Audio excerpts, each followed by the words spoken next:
How are y'all doing? I'm going to be talking about North America, its geography, and the way it has helped shape the United States. I found this topic very interesting in class, maybe because I live on this continent, maybe not, but I just think that North America is so diverse in its culture, as well as its geography, as well as its land masses and everything that makes up North America, being that we have a lot of different countries between Canada, US, Mexico, and just so many different types of nature, animals. It's just a really great place. I never get bored learning about it, so let's take a look at it. One big thing in North America, being that it's so diverse, is going to be your climate.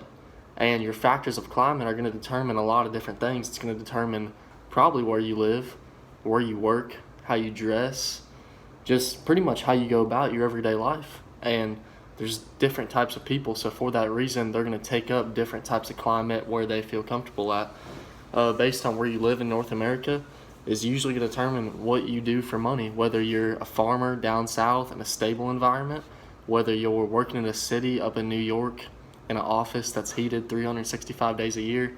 All that stuff plays into what you're going to be doing in your everyday life. With the southern part of the country having a very stable weather pattern and fertile lands, it makes it ideal for farms and ranches.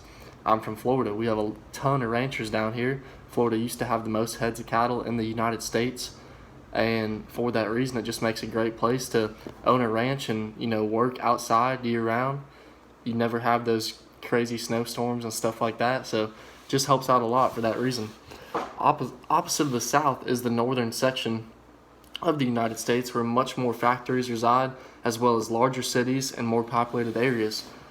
Nowadays, 80% of America's population lives in the city. It just makes it easier for people to get around. Everything's a lot closer. There's a lot more things in a closer area, a lot more ways to make money, especially nowadays with more people turning to working online instead of being out there looking for manual labor on the road, having to move for work. You don't see that as much nowadays just because there's a lot more stable working environment. And for both American people, whether you're living in a city or living on a farm, both those types of people have migrated to figure out where they fit in the best during the time of industrialization. So when the U.S. started to industrialize, that was the main time of people just moving all around, finding work, finding factories, starting families. And it's just a big turning point in American culture for when it kind of set up what parts of the countries got civilized. Regions of North America. A few very different countries make up the landmass, including Canada, Mexico, and the United States. So when you say these three countries, right there, it shows you how diverse this continent actually is. With Canada and the United States, both mostly white people making up those two countries, but they're still so different in how we talk and just how we go about our everyday life. And then you look at Mexico, mostly a Spanish population, kind of divides North America from South America, and you just see how diverse just those three places are, and then you realize they're on the same landmass, and then you realize how diverse their climates are. Canada being known for being really cold, thick forests, big lakes, stuff like that. We have the Great Lakes border in Canada and the United States right there. So way different from, a Mexican desert with all kinds of flatlands down there, or a Florida swamp, just stuff like that. I think it's pretty awesome to know that that's all on the same landmass. Weather patterns are simple. Go north and temperature decreases with an increase of thick northern forests. Go south and temperature increases, as well as an increase in southern swamps and raw thicket. The further east, the more humid and wet, while the west has a lot drier air. So you can tell that pretty easy when you look at California compared to Florida. Florida is very humid, wet, to where California is a lot more dry. They have mountains, stuff like that. It's pretty cool also when you look at a state like California. They have the redwood forests, tallest trees in the world.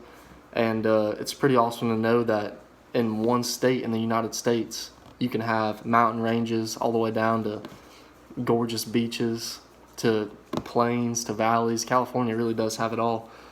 And as well as a lot of other areas in the United States. Many cultures and people make up this large landmass.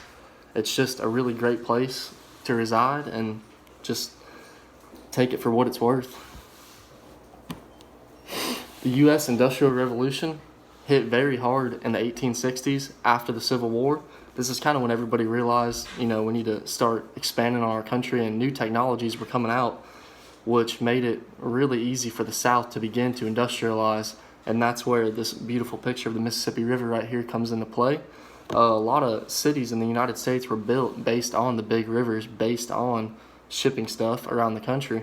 So the Mississippi River being a big one, when steamboats started getting implemented into everyday United States life, we had to use the rivers to transport big materials, and boats and water was the easiest way to do this. So with this being made, a steamboat and rivers being accessible, this really did jumpstart the expansion of the South as well as the rest of the country, and made working together a lot easier through river systems.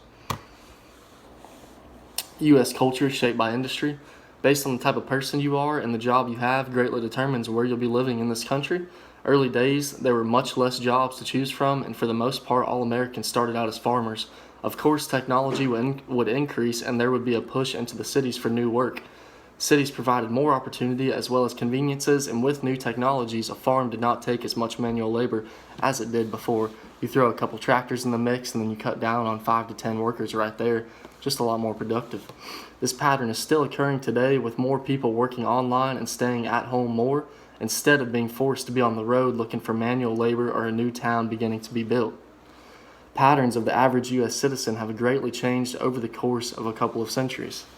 And that statement couldn't be more true. This country's came a long way, and the same ideal that pretty much every American person shares, whether you're working in an office in New York City or on a farm down in Texas, we all are just working hard to hopefully do the best for our country and get to the same place. So that's the geography of North America summed up right there. Hope you enjoyed it.